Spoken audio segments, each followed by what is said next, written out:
Okay, so today I'm sitting in Courtney Davis's meditation room, I think, or a little temple next to his studio, which I'm very happy to say is right next to the Hill of Tara, the royal seat or the ancient seat, and the mysterious seat of some presence that's intimately part of the spirit of Ireland or the dream time or big mind of Ireland. I'm delighted to see him here. Haven't seen him for many years. So, hello, Courtney, and thank you so much for welcoming us into your beautiful space here, just above your beautiful shop and studio. And I really am delighted to see you found I don't know if it's a home for your work, a home where you can be. I know you've been here for quite a few years, and you've ended up in a great spot. So thank you for welcoming me and my little gang in here. Thank you. And it's been a while. It's been 20 or 25 years. We're both, long enough in the tooth that like a decade here or there gets a bit lost. And we haven't sat together for a long time. But I'm delighted to be here again. I'll throw a few questions at Courtney and see what he'd like to talk about. Do you mind if I kick off anywhere? Absolutely. Well, it's nice to see you here, and this feels great. This place you've got here, and your masterpieces are on the wall here, which is cool to see, and you look settled. I don't want to start with anything too embarrassing, but it's kind of funny that when I first met you, Shining Bear said, "Come along and meet this amazing guy," and I said, "Oh yeah, I think I've heard of him, and I've seen some of your paintings." And I think at the time you had 23 or 24 books out. You'd done a display in, I think it was Chicago, or you'd been on a tour of America or something like that. Yeah. And you're in your studio. I think that was your Dorset time, if I remember right. And I said, "Oh, you got a great place here," and I could see how. I'll talk a bit more about my first impression, if you don't mind, but in a minute. But it was also like we all know your artwork. We've seen it in all the bookshops. You got all these books out. You were working away there from 6 a.m. till 6 p.m. at the time. You told me you worked every day, all day, but you'd been thrown out of the studio because you couldn't pay the rent. And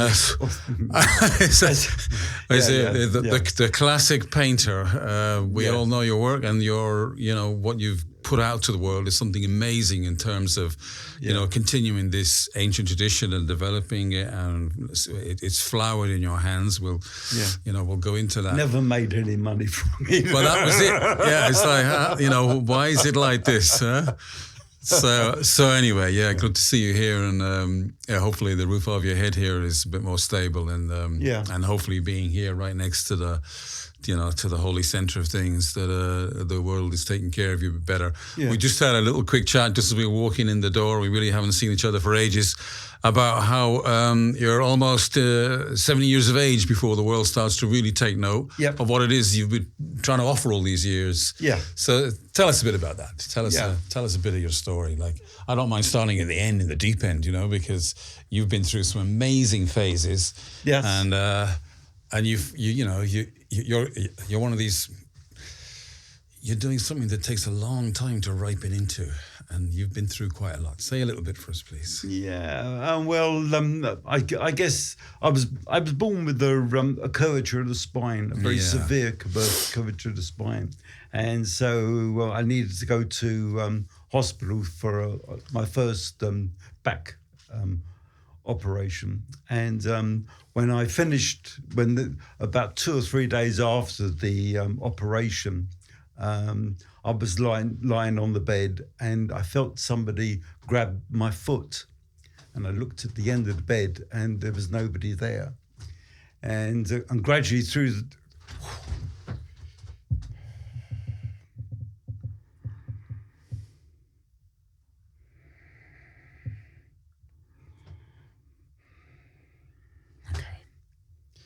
So gradually through the day,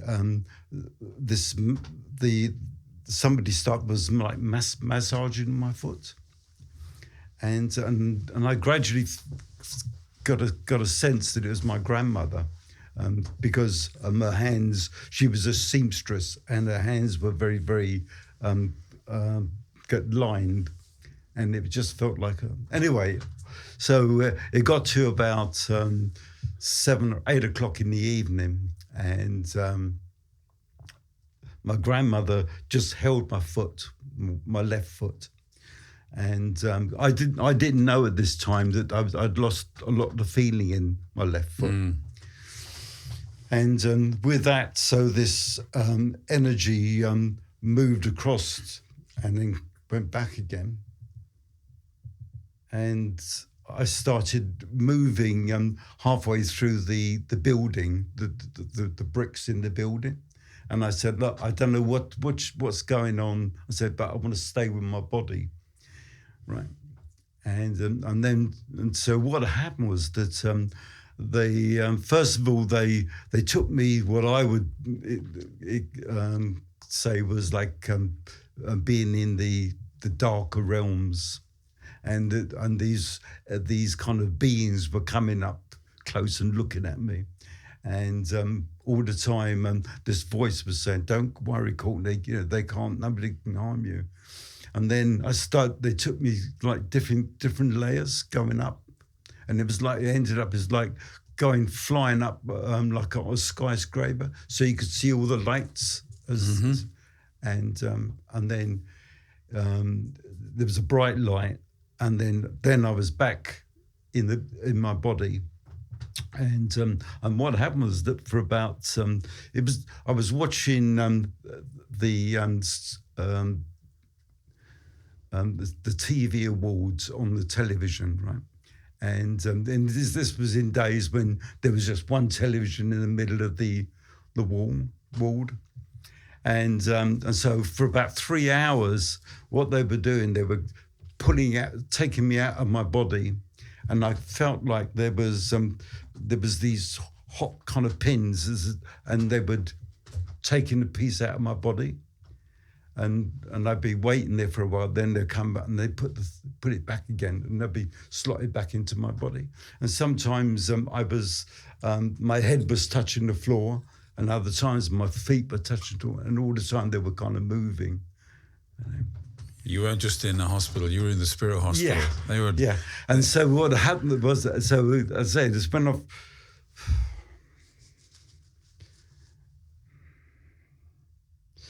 So it went for about 3 hours, and then when I looked at the end of the bed, there was 8 what I called 8 monks, but I realised later that they were 8 aspects of Merlin, okay, that were standing, and they were like discussing what the operation that they'd done, and with that, this. The hospital wall was all very closed. It was very quiet. It was about 9 o'clock at night, so a lot of people were sleeping, and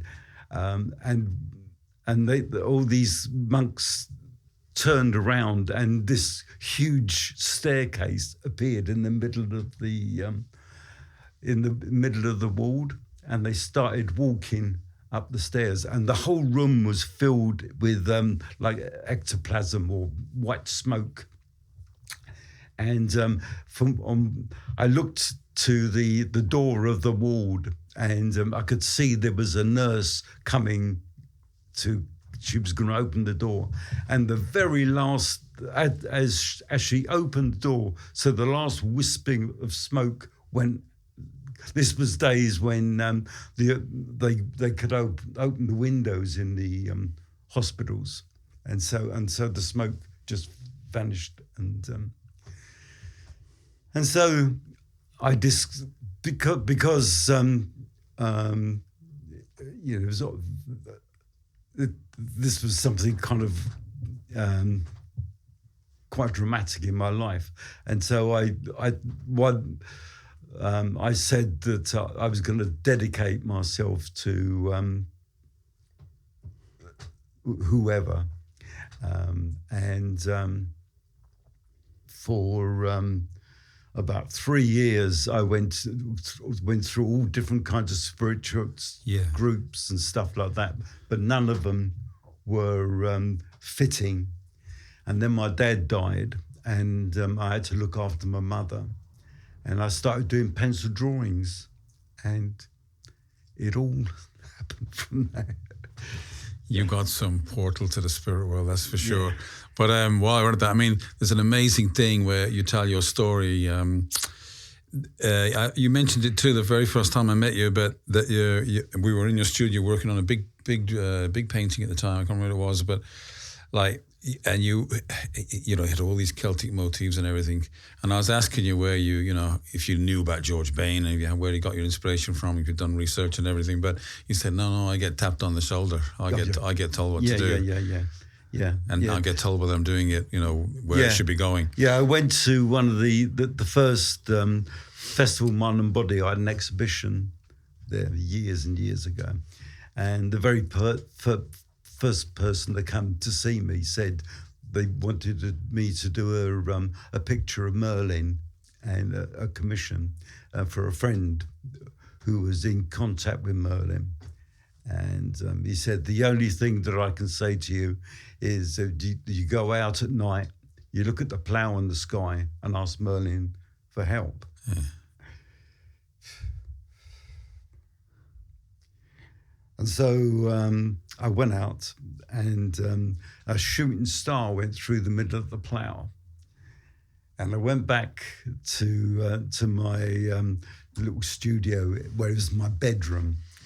And these little blue lights started touching the painting. And so for must be about 5-6 years, it started off with these little blue lights. Then it was somebody poking me in the back. And then gradually, they were teaching me how to, for me to step away and let the energies to create. So I always say to people that it's the pen and the brush and the universe that's creating the artist, So. Yeah, there's a line from Rumi, I don't know if you know it, where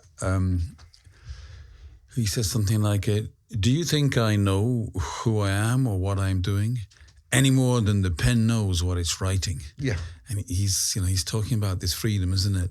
Now you had this pain and you had this very difficult condition with your spine from when you were born, pretty much, right? Yeah. That seems to have pushed you into early in life, really, into a state of surrender, isn't it? Oh yeah. When you that operation, anything could have happened. I mean, every single day I'm in pain, But the thing is that this is my teacher.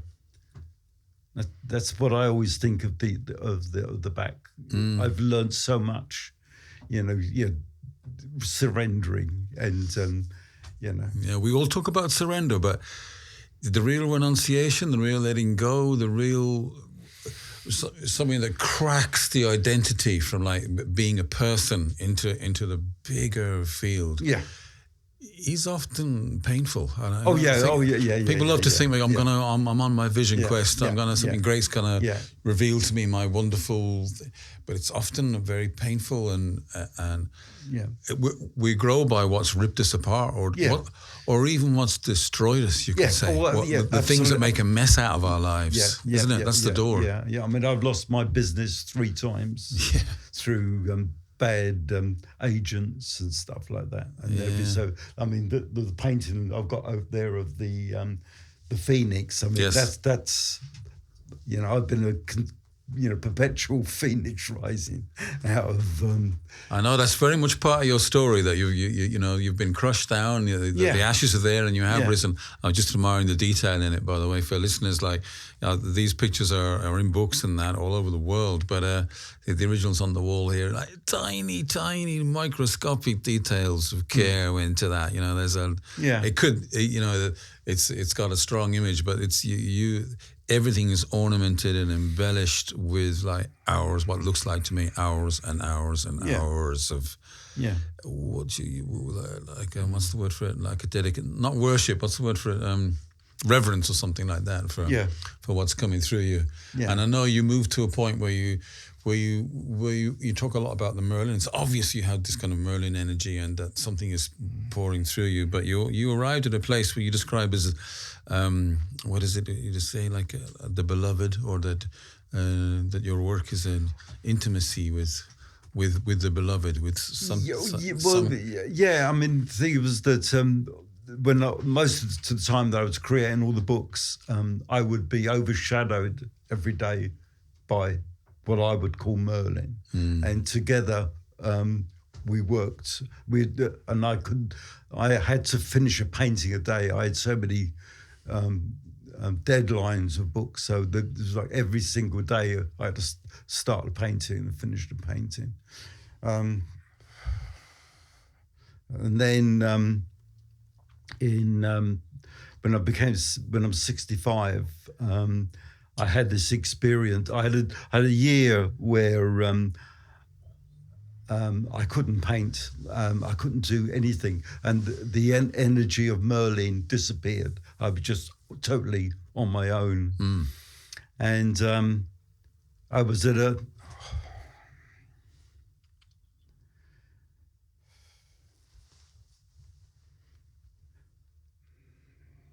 And so I was at a friend's house, and about 2 or 3 o'clock in the morning, I woke up. Well, there wasn't I that woke up. It was just the room, and there was no sign of Courtney in there. It was just the awareness. That's all it was. Luckily, my friend had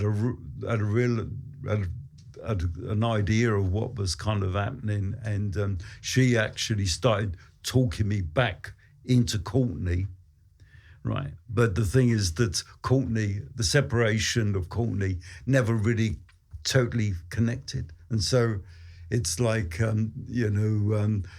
Courtney is no,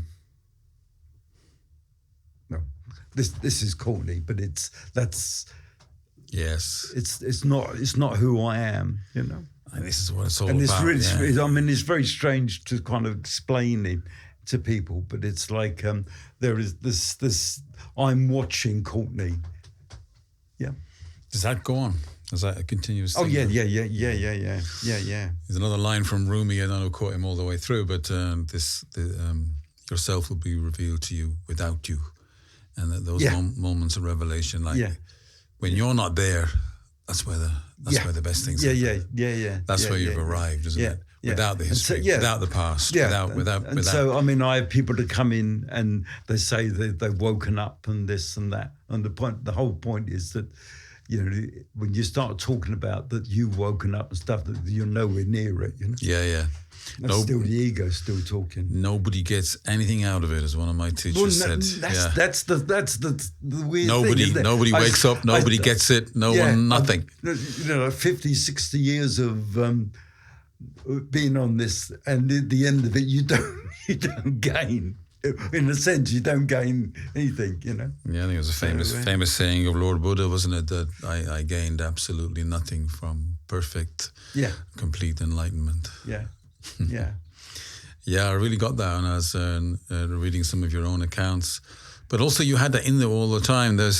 I don't know if you remember, I think this thing of surrender, you had that vibe about you when I first met you. And I don't know if you recall this, but there was a time ages ago, I don't know how many years, 20-something years ago, my car broke down, which wasn't not at all unusual. And a mate of mine was selling one. It happened to be right next to where you were living at the time. I think you were still in Dorset or something down south. So there's a couple of people I wanted to see, and you were one of them. So there was this car, I flashed up on my screen, there's a car down there, and that's going to be my horse for the next couple of years or something. I went down to buy it, and I thought I'd visit you at the same time. We were talking about doing something with a book, which nothing ever happened with, but I called in to see you, and I think I might surprise you a little bit and said, is it all right if I stay with you tonight, Courtney? And you said, yeah, get me a bed. But and you had your paintings and everything lying around. But I lay down that night. I was really tired. I'd been driving and traveling for a couple of days. But as soon as my head touched the pillow, I didn't fall asleep. It was like vision after vision after vision, and it was like, whoa, which is not normal for me. I'm not one of those people. I thought, Courtney's house is totally full of spirit beings. Like it was just like a, medicine trip or something. There were beings everywhere. I realized the whole house was full of all these spiritual presences that I don't know what they were doing, but obviously they're hanging around you. You're a portal for that, isn't it? There's things can come through you, and they're all like waiting somehow to have their painting done or something to come through you. Yeah. There's almost like this vast council of beings that have been ignored, maybe, and from the traditions rooted here too. I felt rooted in Celtic lands. Your house was full of them anyway, and they were flooding around. I thought, well, how do you get to sleep in Courtney's house? This isn't going to be very restful. And it wasn't. I stayed awake all night long with all these. There was no story to it. Just visions, pictures. I thought, wow. I mean, people have always a lot of people that have done ayahuasca. Yeah, they look at my art and think, I've seen. They think you got it from there. Yeah. And I've never had taken any drugs, apart from Guinness. Well, I've taken ayahuasca, but being in your house was pretty similar. Yeah. I mean, that was an earlier phase, maybe in your journey, but that's it. You lived with that. I could see your openness. I could see that. I mean, you're an amazing person, but also very humble about things. There's something chose you. You're a channel for things, aren't you? Something comes through you in a very pure form. Maybe it's changed now since that was a long time ago. It's probably 30 years ago or something. Yeah, I mean, I think of this. This is just a vehicle, and what happens is that, for one of a name, Merlin comes through and shows itself, or something else comes through, but I don't. It's nothing to do with Courtney, right? Yeah. When I just before I came to Ireland, my mother died, and it actually gave me the freedom then to visit Ireland, and I moved to West Cork, and there was this fairy tree that was in this forest. And it just felt like this energy, or well, I would call it like Bridget, or it was the angel of Ireland wrapped itself around me. Now, before my mum died, I was living in my car.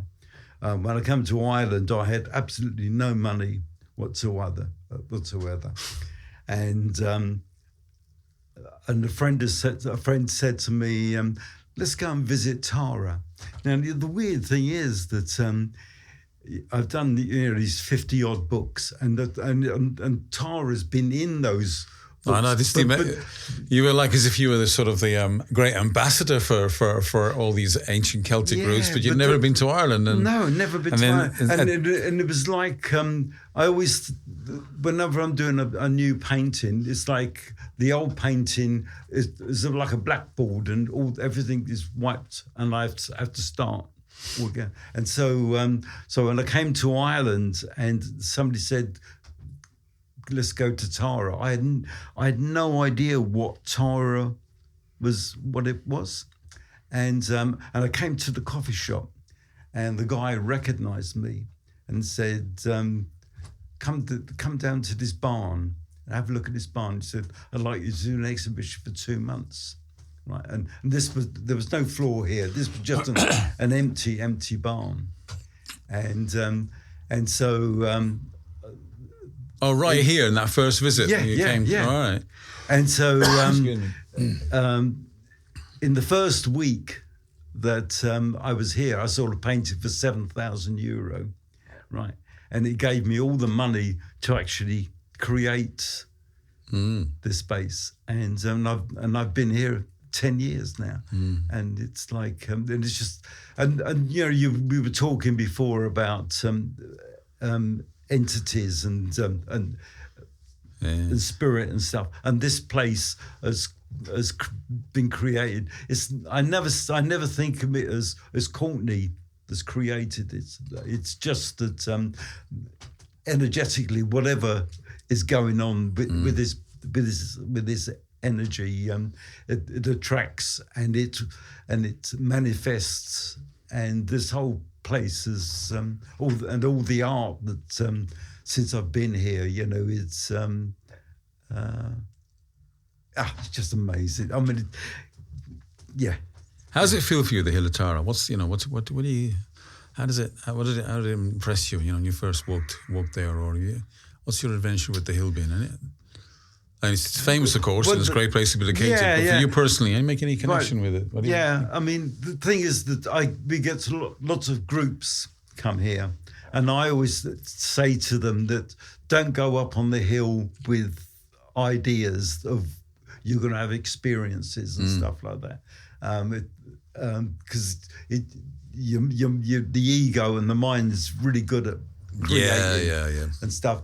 But I just look at life as everything's magic. Magic is going on all the time, and so.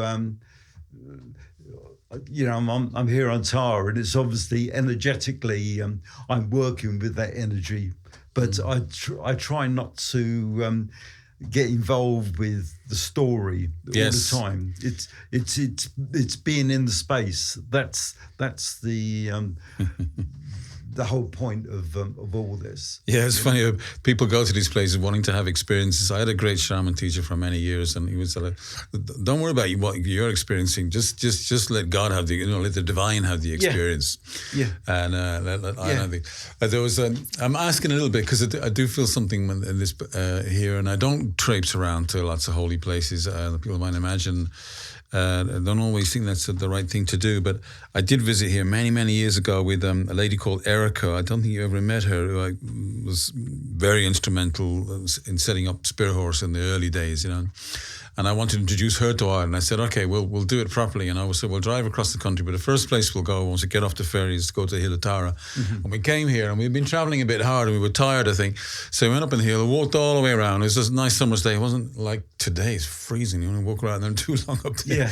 But we thought, let's just lay down here for a while. And we went on the far side there, away from the road, and we both fell asleep for hours and then I went off to visit my relatives in the West. My family come from the Galway in the West, and everything felt really strange for about 10 or 12 days. There was something like we fell asleep on how when we woke up, it's like, you feel funny? I said, yeah, I feel funny. And then next day, you still feel funny? Yeah, I still feel funny. So I don't know what it was, and I don't claim to know, but that went on for about 10 or 12 days, but it still felt like it wasn't such a terribly bad way to arrive on the island. Yeah. And only later really I read up on the stories, and I totally agree with you, let's not fill our heads with stuff, but of course all these stories dip in and out of Ireland, and there's some amazing there are amazing things said and done in this place. Little snippets are recorded, and I took a group of people here many years ago, a bunch of guys, and we decided to do a mythological tour around Ireland and see if any spirit was still alive. Most of them from English backgrounds. And we decided we'd travel around to all the places in the stories and make an offering at every place and tell every bit of the story that we knew. Some of these were we researched volumes of old stuff. And that even if they'd built a supermarket on top of the ancient site, we'd still camp out there in a bit of intent, light a fire, and tell the story every single night. And we did that for 10 days, and it took us from starting with Tara and going all around the country. And there was something like we didn't really know what happened to us, but it was a real poet-warrior journey. The magic did still happen, and there is something about the mind of Erin that's still tangible, isn't it? I mean, you absolutely. Must have felt it, a man like you. Yeah. And obviously, they're busy building motorways and supermarkets everywhere, but still the past is bouncy, reverberating. Yeah. And somehow we make contact with it, not, ladies and gentlemen, to have an experience, but that something can be honoured. It's not about my personal journey and all that stuff. And there's too much of that going on. It's not an egotistical journey like it's done. But the bigger picture, the bigger connections, the big space that we're all in. And let's have a look. Your work, has what's the word? They are like the mandalas. It's like as if space explodes and then a blissful form arises, and a radiance, the Sambhogakaya, the Tibetans call it, mandala, that all of a sudden there's a display of certain aspect of enlightenment in a particular way. And that seems to me what your phoenix and like devotional explosions that your paintings seem to be. And I don't know what practices you do. Or, I don't do any practice. I was going to say you seem to just paint all the time. So there's some devotion there, isn't there? Like just trying to get that vision captured for. That's the devotion. That's the honoring. That's the prayer. That's the. Yeah. And you've given your life to it, haven't you? Yeah. Like you've allowed it to take you. Yeah. He who loses life will save it, and he who will save his life will lose it. You've got that hallmark. You're one of those people, you've mastered something, really mastered something, but you've given yourself to it. You let it have you. Yeah. Yeah, absolutely. Yeah, yeah. And it's actually wonderful, you know, being in that position, you know.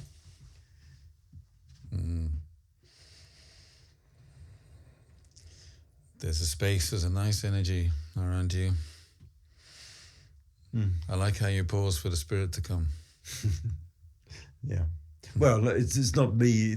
It's what happens. It comes. Yeah. Yeah. Yeah. Yeah.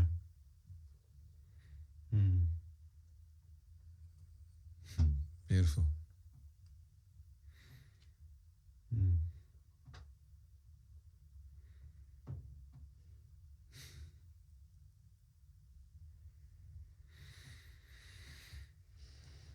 The Celtic bards talked about 3 times when speech is better than silence, but for all their talk and for all their great triads and for all their stories, they also loved the silence from whence all things come.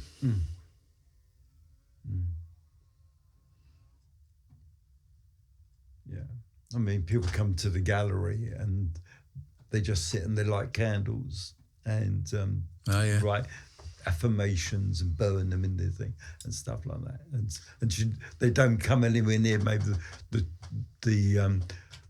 to buy anything. It's just lovely that you're offering a space that I couldn't believe, you know, after being... This is the Temple of Tara now, isn't it? Yeah. I mean, I used to be quite involved with Glastonbury, you know, and so I couldn't believe that a place like this didn't have a place apart from the coffee shop, you know, and so this is, you know, the fact that, you know, now that we have 25 people sitting in here doing the meditation and stuff like it's very lovely. 30 events a month sometimes. That's great that you're here. I mean, you're like the sort of keeper of the well kind of position somehow or other, and maybe that's what needed to, you know, maybe that's what the spirit wanted. Yeah.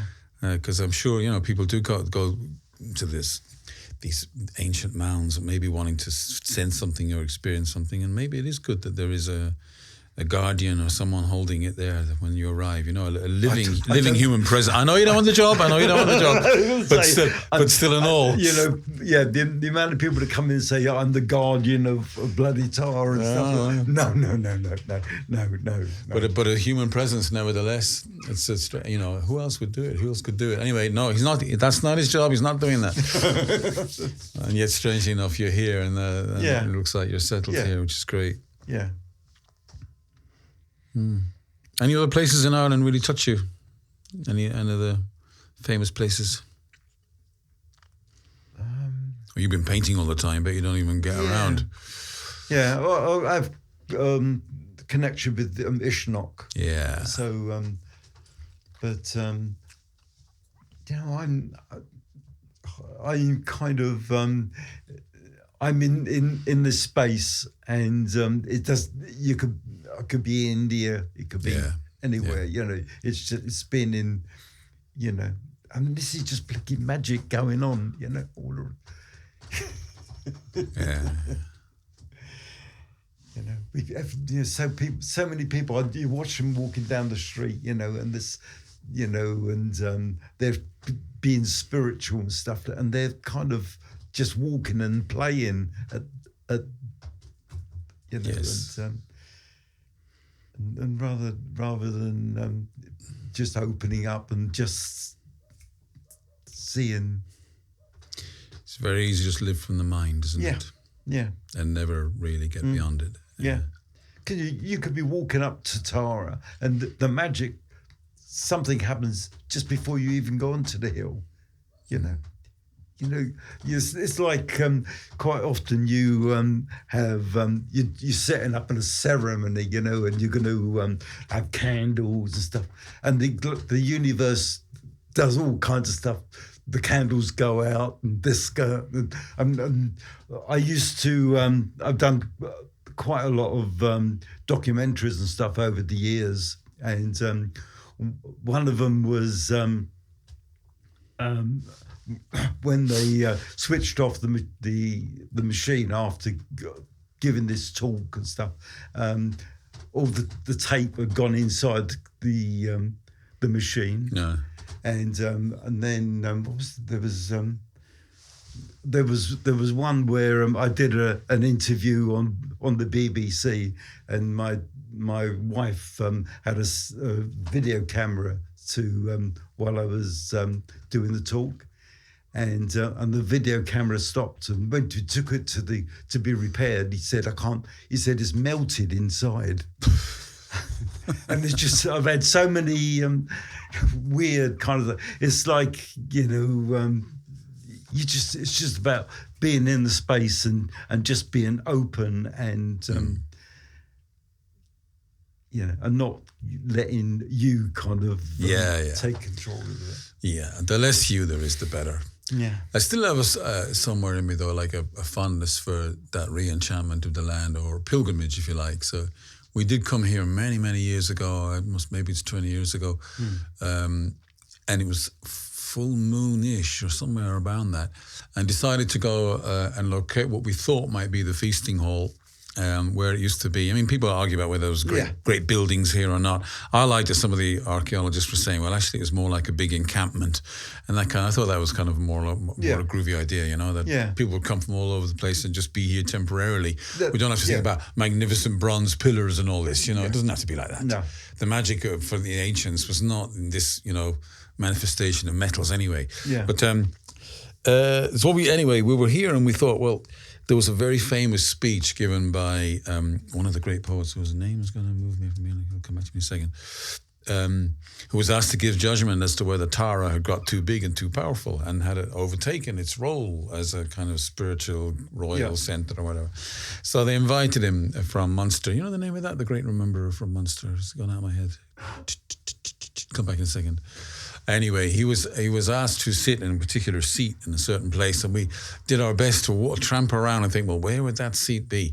So it was about 2:00 in the morning by the time, under the full moon, and so 20 of us sat there and thought, well, right then and there, and when we read the judgment that was given at the time, he was asked to settle the matter of like some Tara was getting too big, too powerful, and what he did was recite the entire history of Ireland from the beginning, about how he'd seen the yew forest come and go and things he'd made from the yew, and it went on and on in time. Different peoples had come speaking different languages, went through generations and generations and centuries and had remembered it all, you know.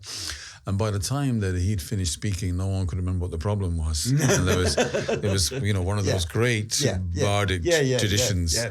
I mean, in the middle of that speech, he does immediately like, this Tara and Ushna with it are two kidneys in one beast. You know, the ancient language and understanding of the land as a living thing was there somewhere or other. But I totally with you that let's not go looking for those things we weren't trying to have an experience.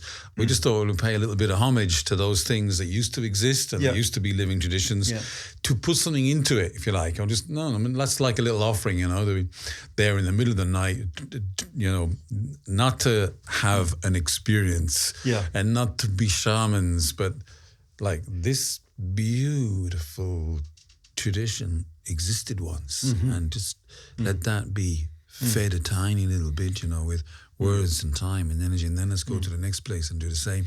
And we didn't really plan to get more out of it than just having dinner in those places. It just, you know, for the beautiful hell and heaven of it.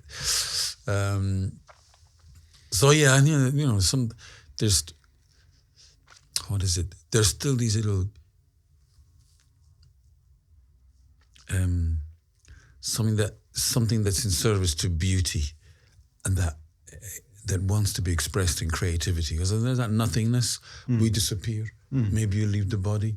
Maybe you realize the emptiness, nothingness of you and all your ideas and everything you've ever gathered up and everything you managed to achieve.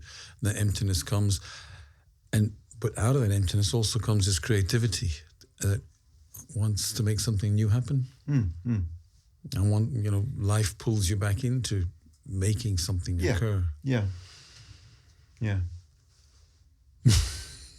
But I forgot why I'm telling you now, but it's building up some question about something. Yeah. Or maybe it's just because we're having a talk in Ireland. I think it's just the first one we've done actually here, but it could be anywhere.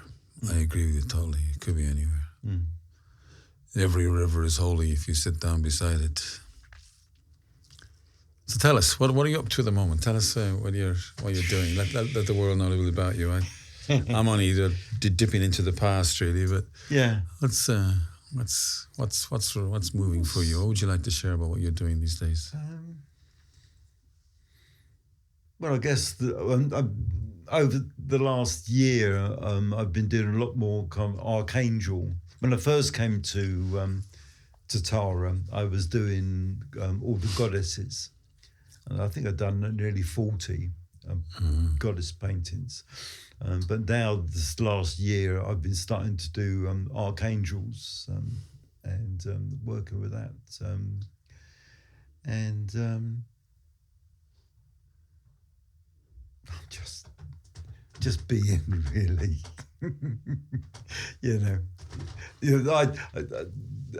I see all this is it's my playground.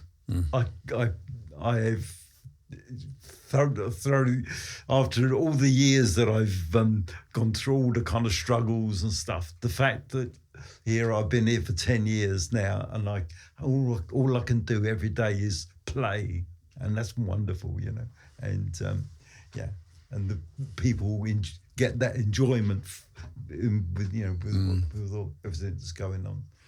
So you probably know I tell stories, and for a long time, myself and quite a bunch of guys actually a period of several years, we were playing around with and living with the stories of Finn McCool, or that whole cycle of stories.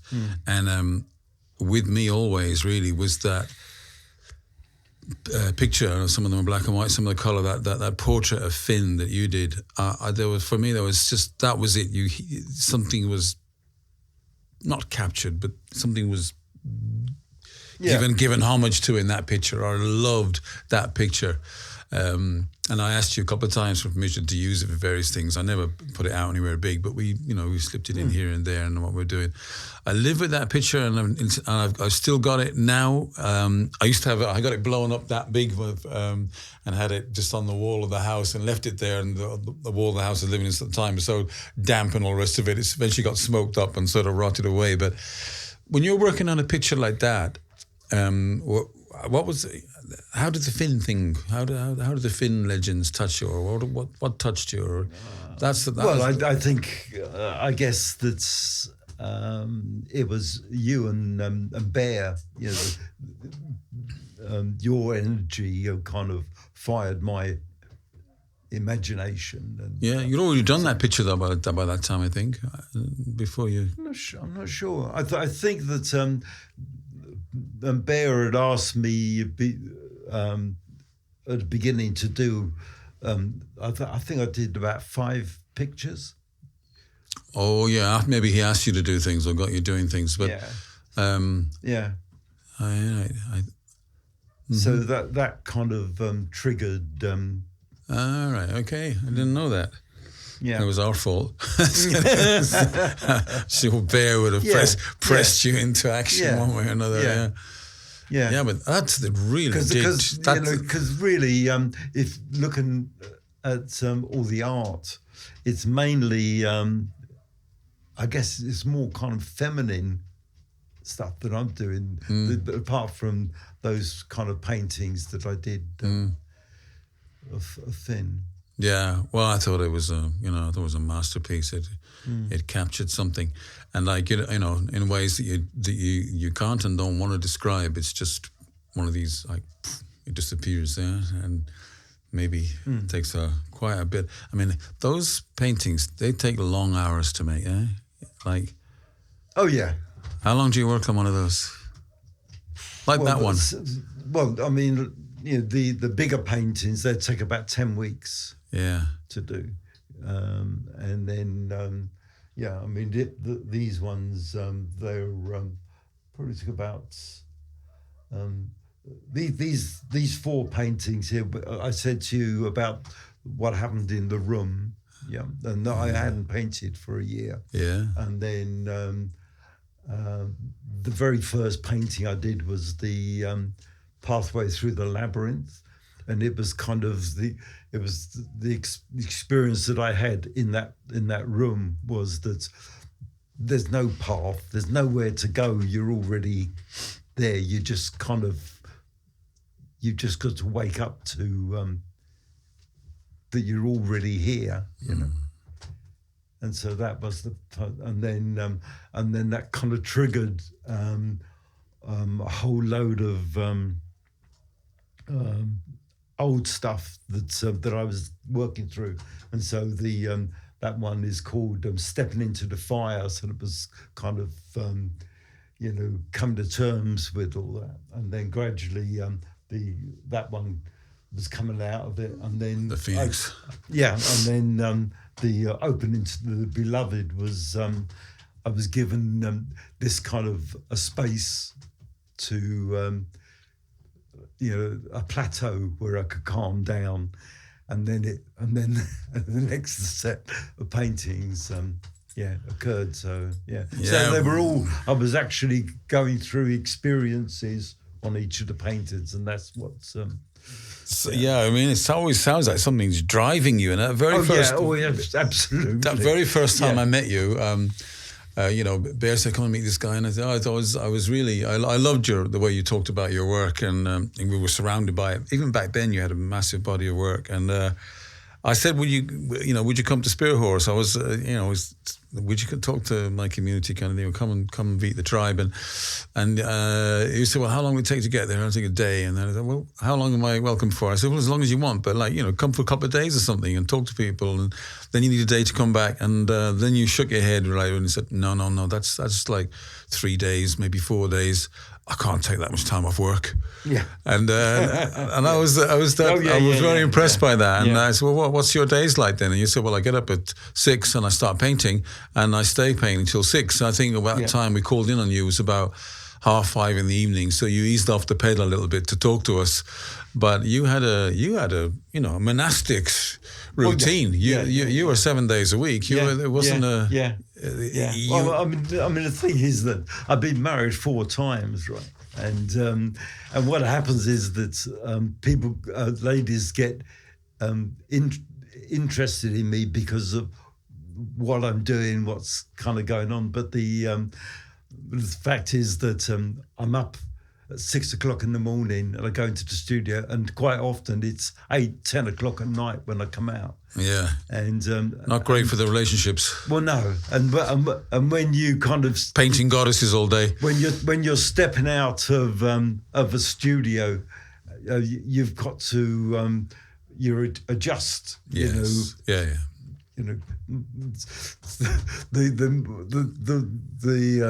The phrase that comes up in with all my wives was, "For Christ's sake, talk to me," because I was still in the studio and still blinking pictures were floating around. So that could lead us on to another conversation, which I'm gonna resist. But when the Spirit shows you your work, you just have to do it. Yeah. And you probably lose everything in it, like you said, Yeah. Money, relationships, stability, security. You don't get handed those things on a plate. No. Well, not in my experience, not in yours, by the look of it. No. Well, I mean, for some reason at the moment, I've had 10 years of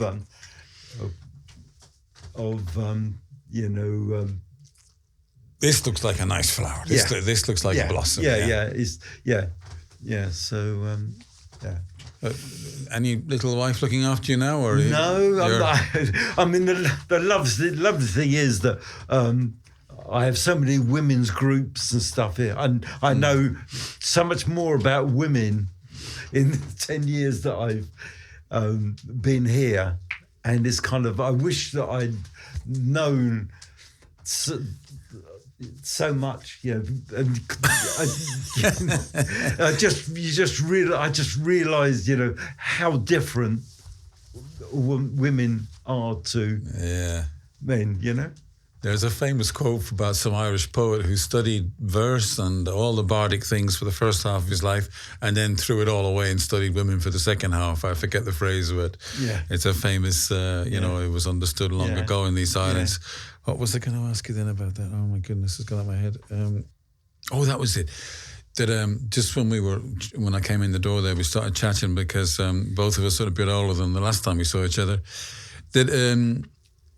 That some things do take time, and there are things that happen in your 60s and 70s that you kind of wish would have happened, and maybe with women as well, that you kind of wish would have happened when you were 20 or 25 or 35. But there's a maturing process, and it's I often think, well, what's the point of realising all this stuff now, you know, like in my 60s? Like, why couldn't I have been, you know, hot with that when in my 30s? And you mentioned that there are certain things that you know, would have loved to be able to do, whatever, and yet there's a new... I don't know if we call it your vitality, a new vitality, new creativity, new doors open. And you could think, well, I'm a bit old for that. Or you could just go with it and ignore the fact that the body has grown a bit old. The energy isn't as strong, you know, the physical energy. I think, you know, the fact that I've worked with my back all these years. So you kind of, you're adjusting all the time, you know, so as I'm getting older, you know, things, you can't do things as well as you could have done, you know. Although it's still mentally, I'm in my 30s, you know, and I got these ideas to do, but Yeah, because you were talking about it there as if a whole new body of work or a new direction or a new thing that you have to explore or share with the world opens, and you know it's not going to be something you can do in a month, or it's going to be another 7 years or something for it to happen. Yeah. So you're saying things like that happened to you in your mid-60s or when you were in 70, and I was like, no, there's a lot more to go. There's more you have to do. As soon as I say when I was 65. I thought that, you know, I was been living in my car and I had no money, and so all I could think was, well, I got a pension, so I'm probably just going to be sitting at home, maybe doing some pictures and stuff, and that was good. I mean, now I'm working harder now than I ever did in my, you know, living in your car when you're in your 60s. Yeah.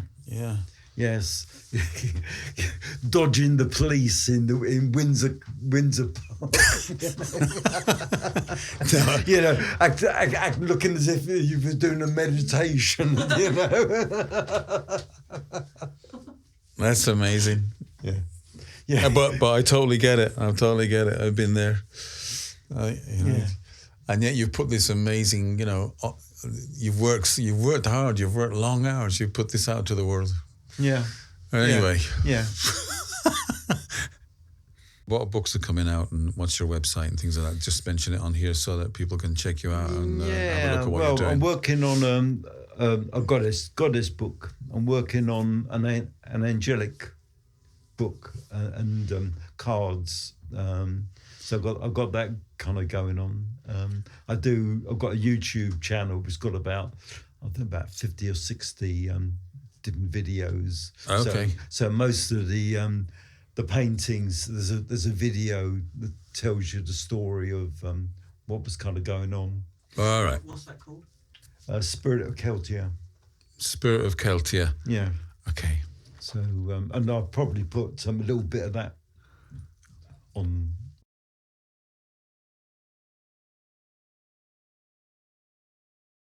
I think the answer is probably no. But are you any sign of an apprentice in your world? No, I've had lots of people ask, and it's so kind of personal. Yes. That no, you know. When the always say, you know, when it's ready for you, then the teacher. When the student's ready, the teacher will appear. But also, you know, you need the feel, you need the culture, isn't it? I think that so, you know, the Spirit seems to have picked you, you know, in a very come through you, whatever, or chosen you in some way or other. I know that's not bigging you up in the wrong way at all. Just something that happens, but. If you don't have supportive culture or those sort of things happening, I think we lose it. And people often say the Celtic tradition, the Bardic tradition, we can resurrect it tomorrow. I said, no, I don't think you can. Yeah. It may, something might just pop up from some other time and place, some beautiful and mystical, gorgeous opening, but that can't be had. Or if it is, those things that can be shared collectively need a bigger field in which they can arise. So it may be that. You've got to do it all. You got to hold one particular position, isn't it? And that maybe there won't be anybody else that can do it. And that's true with many other things that are going on. Many spiritual lineages can't survive in this particular culture we're in. You know that too many distractions, or it's not a spiritually rooted time. You know, it's an unrooted time. Yeah. And for something to go from one generation to the next. It's not looking good. Even the traditions that have been going for thousands of years when they encounter our culture in the West. Yeah. Well, that's getting onto one of those other big conversations. Yeah. If there's nothing else you particularly like to say, I'd like to thank you for being with us. It's actually nice because I normally go through kind of nothing in really kind of depth, and so it's lovely to have somebody pulling stuff out of me, you know. So it's great. Yeah. No, I like to do that with people. I guess I'm a bit of a serious dude, but it's lovely to be able to say, right, let's dive in the deep end of this pool and see what's there. So thank you so much. I love your vibe. I love you for inviting us here, and I just wish you that many long years, because I feel you've been through so many cycles, and there's no sign of anything slowing down here, ladies and gentlemen. From what I can see, Courtney Davis is alive and well, and holding a particular role. And I don't want to attempt to name it or anything else, but when you see something manifest, you say, "Oh yeah, why wasn't that there?" And you're doing something great, and I know that you're doing it beyond what we call Courtney. It was so nice to hear you talking about that. So beautiful the way you talked about it. I love that big space. I love that silence behind the words. Thanks for sharing. And I think we've covered everything, and we'll let it go for now. And nice to be here with you. Yeah, nice to be. Yeah, thank you. Okay.